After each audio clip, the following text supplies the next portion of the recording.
Pemirsa, ada apa di balik pertemuan Presiden Jokowi dengan 6 ketua umum partai politik malam hari ini?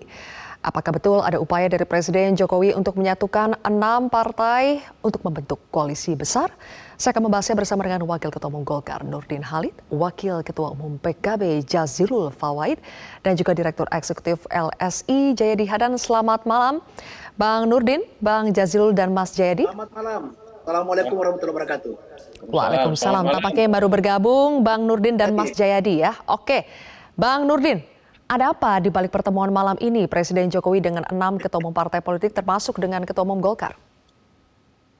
Ya, saya kira pertemuan malam ini di samping silaturahmi halal bihalal berkaitan dengan Hari Raya Idul Fitri, tentu juga akan ada pembicaraan khusus menindaklanjuti daripada pertemuan pada waktu yang lalu di rumahnya Partai Amanat Nasional, yaitu ikhtiar wacana untuk membentuk daripada koalisi besar, koalisi kebangsaan.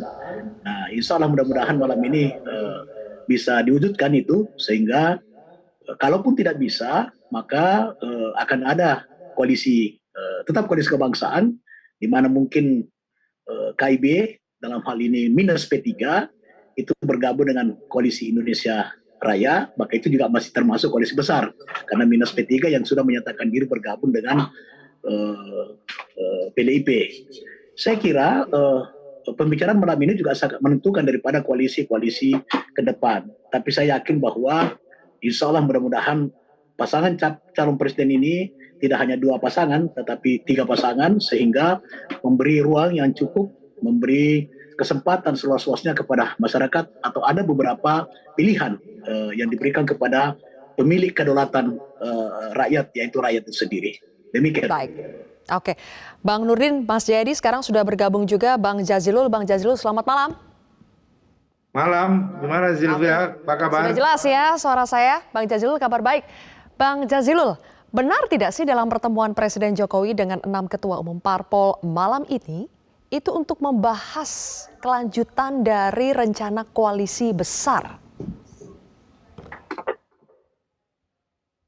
Saya belum bisa mengupdate soal agenda pertemuan pada malam hari ini. Yang jelas, ini pertemuan silaturahim pasca Lebaran dan diikuti oleh para ketua umum yang kebetulan para ketua umum parpol yang memang pendukung Pak Jokowi.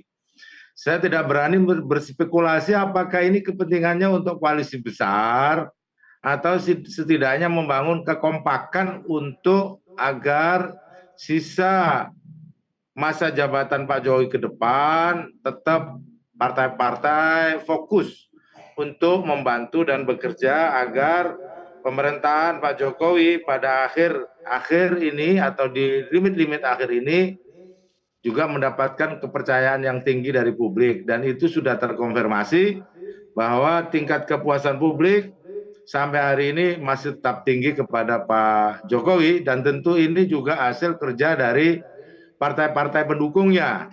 Nah, pertemuan pada malam hari ini karena ada dalam suasana pilpres, maka bisa semuanya publik bisa menilai ini juga untuk kepentingan pilpres.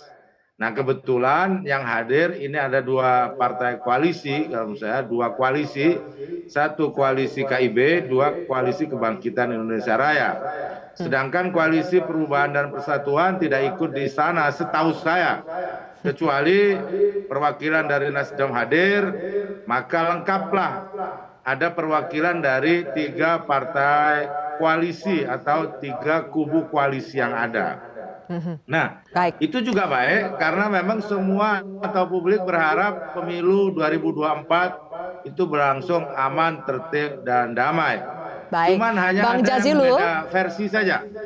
Oke, karena justru yang hadir adalah KIB dengan KIR, maka ini muncul dugaan bahwa apakah ini karena membahas Pilpres 2024. Dan kalau memang betul, kita akan lihat ya nanti hasilnya apakah betul ada koalisi besar atau tidak. Apakah memang PKB bersedia bergabung bersama koalisi besar ini? Kan PKB sudah akrab gitu ya, sudah semakin akrab dengan Gerindra dengan koalisi Kebangkitan Indonesia Raya. tentu seperti saya sampaikan juga PKB bahwa format koalisi besar sampai hari ini juga belum ditemukan seperti apa formulanya. Sebab apa? Sebab semakin besar anggota koalisi, di situ juga harus bicara soal visi, platform, portofolio, dan itu juga bukan hal yang gampang di dalam politik. Jadi bisa jadi mengalami kerumitan. Tetapi PKB pada dasarnya setuju saja pada ide dasarnya bahwa Pilpres 2024 harus berlangsung secara aman. Saya sampaikan sekali lagi Mbak Silvi, yang berbeda itu soal cara pandang. Apakah Pilpres 2024 akan diikuti oleh 2 kubu saja atau 3? Ada sebagian dari partai-partai seperti Pak Nurdin Halid tadi bicara soal 3 kubu lebih bagus. Dan itu PKB juga satu pandangan. Namun ada partai-partai yang lain inginnya 2 kubu saja supaya cepat selesai. Menurut saya bukan soal cepat selesai, bukan soal 3 kubu, tetapi semua masyarakat berharap demokrasi berlangsung fair play, demokrasi sesuai dengan apa yang diharapkan rakyat, dan sekaligus partisipasi makin meningkat. Ya. Tapi kalau hanya 2 kubu, saya yakin partisipasi tidak terlalu meningkat ya, kecuali kubunya nanti kubu perubahan dan kubu tidak perubahan. Baik, oke. Siapa sih sebetulnya yang menginginkan hanya 2 kubu saja? Mas Jayadi, Anda membaca pertemuan malam ini tuh untuk apa? Betulkah untuk mengerucutkan supaya nanti ada duet Ganjar Prabowo saja, supaya bisa hanya 2 kubu yang tersaji untuk Pilpres 2024? Boleh dijawab nanti Mas Jayadi dan juga yang lain. Kita jeda terlebih dahulu, pemirsa. Prime Time News kembali saat lagi.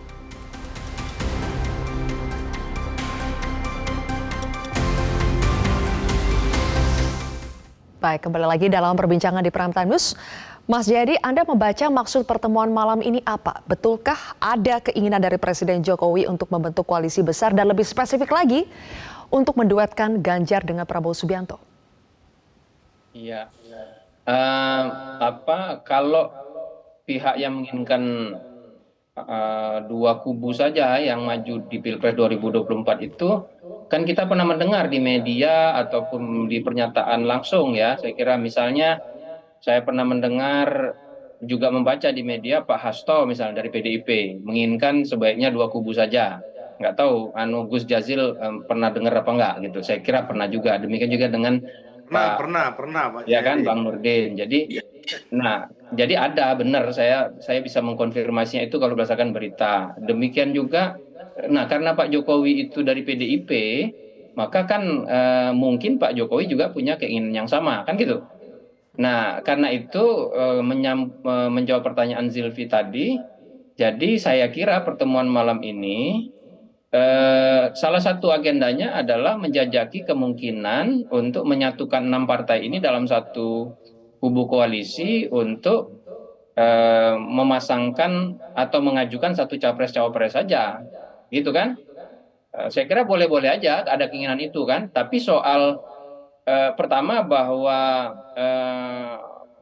wajar saja kalau Pak Jokowi yang berupaya untuk mengupayakannya. Karena kan Pak Jokowi semua pimpinan dari koalisi pemerintahan yang 6 partai ini anggotanya, Pak Jokowi juga dekat dengan semua pimpinan partai ini, Pak Jokowi juga dihormati gitu. Tapi jangan lupa bahwa partai-partai ini kan punya jalan pikiran masing-masing juga, punya perhitungan-perhitungan masing-masing. Memang di tujuan dalam akhirnya Mas Jayadi menurut Anda disatukan 6 parpol ini untuk apa? Untuk mengusung Ganjar Prabowo kah? Iya, kalau misalnya menyatukan berarti kan yang paling mungkin itu menyatukan 2 capres teratas, yaitu Ganjar dengan Prabowo gitu. Itu kan begitu saya kira highest call-nya ya, target utamanya. Tapi saya kira itu tentu sangat tidak mudah dan tidak mungkin juga akan selesai malam ini ya. Paling itu masih penjajakan malam ini. Tapi kan kalau dalam perkembangannya itu tidak bisa, maka itu berarti kan paling tidak akan ada 2 kubu yang lahir dari 6 parpol ini, paling tidak ya. Tergantung sikap Golkar nanti menurut saya. Oke, Sikap baik. Golkar akan menentukan, sikap dan langkah Golkar itu akan menentukan apakah hanya akan ada dua kubu dari 6 partai ini atau bisa jadi malah 3 kubu. Begitu. Oke, langsung ya, Bang Nurdin. Tergantung sikap Golkar ini, mau jadi 2 kubu atau 3 kubu. Bang Nurdin, memangnya Golkar mau untuk bergabung dalam koalisi besar atau sekarang kecenderungannya bukannya ingin merapat ke koalisi Indonesia Kebangkitan Indonesia Raya bersama dengan Prabowo dan juga Caimin? Mbak Selvi, dalam politik segala kemungkinan bisa terjadi. Tapi yang paling penting adalah bagaimana kedaulatan oleh rakyat itu bisa dilaksanakan secara maksimal. Nah, syukurlah saya sama dengan Gus Yus tadi, sama pandangan saya, sebaiknya 2, 3 pasangan. Oleh karena itu, terlalu sulit dan terlalu rumit untuk direkayasa menjadi hanya 2 pasangan calon. Kenapa rumit dan sulit sekali? Karena Pak Prabowo sudah pasti hendak menjadi calon presiden. Kalaupun dia turunkan menjadi cawapres, itu. Pak Erlangga itu juga sudah ditetapkan oleh Munas Golkar menjadi calon presiden. Diturunkan paling cawapres. Nah, Caimin juga ditetapkan jadi calon presiden, paling cawapres. Jadi serumit sekali kalau mau dijadikan direkayasa hanya 2 calon. Nah, karena PKB dengan Golkar sudah sepaham bahwa sebaiknya 3 pasangan, ya Gus Jus kalau bisa nanti kalau mereka itu yang lain bergabung, kita aja bergabung berdua, udah cukup itu. Nah, siapa presidennya, Pak Erlangga atau Caimin, silakan berdua bicara sehingga tidak hanya 2 pasangan, karena cukup Golkar dengan PKB cukup. Nah, kebetulan kita udah sama. Jangan sampai 2 pasangan itu harus kita cegah demi pencerahan demokrasi rakyat, demi kepentingan kedamaian, ketenangan, pemilihan berlangsung bebas, langsung dan rahasia, dan rakyat banyak ruang, banyak kesempatan, ada beberapa alternatif, tidak hanya 2 pilihan. Dan itu juga untuk mengurangi daripada gesekan-gesekan yang kita tidak harapkan seperti yang terjadi pada waktu yang lalu. Ya, oleh karena itu maka kalau 3 pasangan maka itu akan ada pilihan-pilihan yang bagus untuk rakyat, dan itu sekaligus mencerahkan demokrasi rakyat, sekaligus kita menyatakan bahwa rakyat betul-betul yang berdaulat. Itu pendapat saya, Mbak Silvi. Baik, oke. Bang Jazilul, kan Erlangga akan bertemu dengan Caimin lagi ya. Ini apa sih yang mau dibahas? Apakah soal kemungkinan Golkar bergabung dengan koalisi KIR? Ya Mbak Silvi, besok memang DPP PKB dan DPP Partai Golkar, Pak Nurdin Halid juga kemungkinan hadir besok halal bihalal. Dan ini karena di musim pilpres tentu akan ada tipis-tipis maupun tebal-tebal membahas soal pilpres. Nah yang jelas Pak Jayadi tadi berpikir simpel saja seakan-akan nanti 2 atau Pak Ganjar dengan Pak Prabowo selesai di sana. Padahal kalau hitung lebih rinci, ketua umum yang saat ini bertemu dengan Pak Presiden itu kalau dibagi itu cukup untuk 3 pasangan sebenarnya. Jadi tawaran Pak Nurdin Halid tadi tentu PKB berterima kasih Pak Nurdin, meskipun kami harus menghormati apa yang telah kita bangun bersama dengan Partai Gerindra yang sampai hari ini kami menunggu keputusan dari Pak Prabowo dan Gus Muhaimin siapa bakal calon presiden dan wakil presiden. Atau Apakah atau kita bertiga aja cukup tuh. Bukan cukup, lebih dari cukup Caimin, Erlangga, Pak Prabowo berunding. Capresnya Pak Prabowo, cawapresnya tinggal berunding 4 mata antara Caimin dengan Pak Erlangga, selesai urusan. Sebenarnya dari cara pandang yang simpel itu mudah saja, tetapi Pak Nurdin Halid juga perlu ketahui kami membangun koalisi dengan Gerindra sudah 1 tahun Pak Nurdin, dan itu belum juga selesai. Dan Anda juga membangun koalisi Indonesia Baru yang juga hampir bubar. Nah oleh sebab itu sebenarnya pikiran Pak Nurdin Halid tadi itu juga bisa menjadi bagian dari jalan keluar, bagian dari solusi gitu. Betapa memang membangun koalisi itu mudah, tetapi menentukan siapa capres cawapresnya tidak mudah itu Pak Silvi. Faktanya begitu. Pasti. Nah kalau kemudian Pak Jayadi tadi karena ini ada di istana, terus kemudian sangat simpel bisa, ya mungkin saja karena politik memang mengandung semua kemungkinan. Namun di sana ada 3 kubu sebenarnya. Kalau kita potret ya, yang saat ini berkumpul itu ada 3 kubu. Oke, menarik untuk dibahas lebih jauh ya. Kalau seandainya nanti Golkar keluar dari KIB kemudian merapat ke KIR, cawapresnya siapa? Ini kan jadinya duel ini. Darinya duet bisa jadi duel antara Erlangga dengan Caimin ya. Apalagi nih Bang Jazilul, kader PKB Gus Yakut mengatakan skenario di awal itu bisa jadi beda dengan di ujung. Kita akan bahas lebih jauh. Seperti apa? Baik, kembali lagi di Prime Time News. Pemirsa, kami sambil putarkan ya ketika ada pertemuan antara Erlangga dengan Prabowo. Kader dari PKB yang juga Menteri Agama Gus Yakut ini merespon di Instagram. Kita putarkan dulu seperti apa responnya. Nah ini dia, jika beliau berdua berpasangan pada Pilpres 2024 nanti, saya kok merasa kontestasi akan sangat kompetitif. Dan ini akan sangat baik untuk demokrasi dan menjanjikan bagi Indonesia yang raya ini. Politik memang dinamis, kadang apa yang sedari awal diskenariokan berbeda di ujung. Bang Jazilul, ini kode atau gimana sih PKB bisa legowo nggak kalau misalnya nanti Prabowo bukan sama Gus Imin tapi malahan sama Erlangga? Ya tentu pengurus PKB, anggota partai PKB boleh memberikan input dan masukan serta pandangan. Namun kita ketahui bahwa keputusan akhir itu ada di tangan Gus Muhaimin. Dan Gus Muhaimin menyampaikan untuk urusan pasangan capres-cawapres itu ada di tangan Pak Prabowo dan Gus Muhaimin. Dan belum ada nama lain yang dibahas di mejanya Pak Prabowo dan Gus Muhaimin. Jadi apa yang disampaikan oleh kader PKB tadi, saya pikir itu hal-hal yang wajar saja. Namun pada akhirnya yang memutuskan adalah Gus Muhaimin. Jadi kita nggak usah khawatir dengan apapun pendapat orang. Dan saat ini memang musim spekulasi-spekulasi dan pikiran-pikiran seperti itu. Dan tidak tertutup buat PKB, apalagi PKB partai yang sangat demokratis. Semuanya boleh untuk menyampaikan pikirannya, namun ingat bahwa konstitusi partai menyatakan semua kebijakan akhir ada di ketua umum. Saya pikir ini penting untuk kita pegangi kepada seluruh partai anggota PKB, dan saya juga berharap kedisiplinan cara berpikir ataupun cara melangkah kepada kader-kader dan para pengurus PKB dari tingkat bawah sampai atas. Saat ini kita sedang berjuang untuk menyusun koalisi, sekaligus kita berjuang untuk tetap mengikuti apa menjadi mandat muktamar, yaitu mengusung Gus Muhaimin menjadi calon presiden maupun wakil presiden di Pilpres 2024.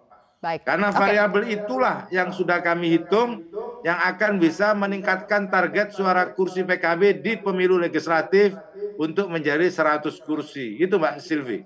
Baik, tampaknya tidak mudah itu untuk menyerahkan kursi cawapres ya, tapi Bang Nurdin. Nah itu dia. Jadi Bang Nurdin, kita tahu kalau memang PKB duluan bekerja sama politik dengan Gerindra. Jadi kalau seandainya Golkar masuk di tengah-tengah, kemudian Golkar ingin menego kursi cawapres, itu apakah kira-kira Golkar akan sanggup melakukan itu padahal sudah PKB duluan yang masuk dibandingkan Golkar? Pak Selvi, politik itu tidak berjalan di lorong yang gelap. Politik itu berjalan di lorong yang terang. Jadi di sini bukan soal terlambat dan tidak terlambat di tengah. Politik itu sampai ditanda tangan daripada format dari KPU itu baru final. Jadi selama itu bertanda tangan format dari KPU, maka itu segala kemungkinan dalam ngobrol politik itu negosiasi masih terus berjalan. Memang saya sependapat dengan Gus Jazilul bahwa memang ini akan sulit itu karena ada 3 partai di koalisi yang dulu dikatakan dirancang menjadi koalisi besar, itu memang capres dan cawapres, Caimin, Erlangga. Kalau Pak Prabowo sudah patut untuk capres, tidak jadi cawapres. Jadi agak sulit memang kalau ada wacana atau ada ikhtiar, ada niat untuk menyatukan koalisi besar ini menjadi hanya satu koalisi melawan koalisi perubahan. Itu sangat berat karena bisa menciptakan instabilitas dalam internal partai. Nah oleh karena itu menurut saya lupakanlah orang-orang yang menginisiasi untuk hanya 2 pasangan calon. Dan Golkar juga, apalagi Pak Erlangga tetapkan melalui Munas, itu tidak mudah. Harus melalui Munas juga yang akan memutuskan apakah Pak Erlangga jadi capres atau jadi cawapres. Nah, bukan, mengganti capres daripada Golkar itu harus melalui Munas. Nah, menetapkan Pak Erlangga jadi cawapres, misalnya kalau beliau memutuskan untuk menjadi cawapres, maka Munas harus menetapkan itu. Dan yang memutuskannya adalah Pak Erlangga. Jadi kalau di suatu saat misalnya besok atau lusa Pak Erlangga mengatakan kami tidak selain membalikan mandat kepada Munas, tidak menjadi capres tapi menjadi cawapres. Maka siapa capresnya itu diputuskan oleh Munas. Jadi tidak mudah untuk kepada orang-orang yang punya niat, punya ikhtiar untuk hanya dua pasangan calon. Menurut saya ini tidak menyehatkan demokrasi kita. Itu mengebiri daripada kedaulatan rakyat. Sementara rakyatlah yang menentukan nasib bangsa ini, rakyat yang menentukan siapa pemimpinnya, dan rakyat menjadi malaikat di bilik suara. Gitu. Oke, baik. Mas Jayadi. Penguasa sekarang bukan pakar politik. Jadi Gus Jasilu saya titipkan saja kalau memang mereka-mereka itu mau bergabung di sini, nah kita menjadi pahlawan, gabungkan antara Caimin dengan Erlangga, selesai urusan capres. Oke, baik. Baik. Mas Jayadi, tidak mudah ya menggabungkan dari 6 parpol menjadi satu koalisi besar, tidak mudah juga untuk mencari cawapres, dan tidak mudah juga untuk membangun koalisi yang betul-betul solid sampai akhir. Jadi situasinya saat ini sepertinya agak stuck, Mas Jayadi. Apa yang bisa memecah kebuntuan koalisi ini? Saya kira tidak stuck ya, asal kita tidak mencoba seperti kata Pak Nurdin tadi, dibiarkan saja mengalir. Gitu. Itu kalau itu yang kita lakukan, maka tidak stuck kita. Misalnya ya, aspirasi rakyat yang tertangkap melalui survei-survei yang kredibel itu kan terlihat bahwa aspirasi rakyat itu mengerucut ke sejumlah nama, minimal 3 kan gitu. Satu, aspirasi partai-partai itu kan misalnya di kubu yang 6 partai ini minimal ada 3 calon presiden di situ, minimal ya. Ada Pak Prabowo, ada Pak Ganjar, ada Pak Erlangga minimal, ya. Gus Muhaimin sebetulnya calon presiden juga, tapi tampaknya lebih fleksibel, gitu kan? Nah, jadi apa namanya? Biarkanlah menurut saya itu berproses. Nanti kalau hasilnya itu 3 atau 4, ya itu bagus-bagus saja. Saya senang sekali mendengar pernyataan dari Gus Jazil maupun Pak Nurdin Halid tadi. Ya. Itu yang akan membuat demokrasi kita menjadi indah gitu. Jadi kita jangan menganggap lebih dari 2 kubu atau 3 pasang 4 pasang itu sebagai bentuk perpecahan, tapi itu kan kita tetap bersatu kok walaupun kita berkompetisi kan gitu. Jadi memandangnya harus begitu. Jadi dibiarkan saja menurut saya. Tapi kan begini Mas Jayadi, yang dicurigai ingin membuat ini hanya 2 pasangan saja itu kan tidak main-main, itu Presiden Jokowi begitu. Dan kita lihat juga keterlibatan Presiden Jokowi untuk Pilpres 2024 sulit dipungkiri. Apakah itu Anda membaca pergerakan Presiden Jokowi ini memang beda dibandingkan dengan presiden-presiden sebelumnya menuju Pilpres? Iya, presiden sebelumnya kan cuma satu yang mengikuti proses pemilihan langsung, yaitu Pak SBY kan, gitu. Ya memang bahasa saya itu Presiden Jokowi memang cenderung lebih aktif ya dalam menjelang masa akhir jabatannya dibandingkan dengan Pak SBY gitu. Tapi itu boleh-boleh saja sebagai sebuah aspirasi.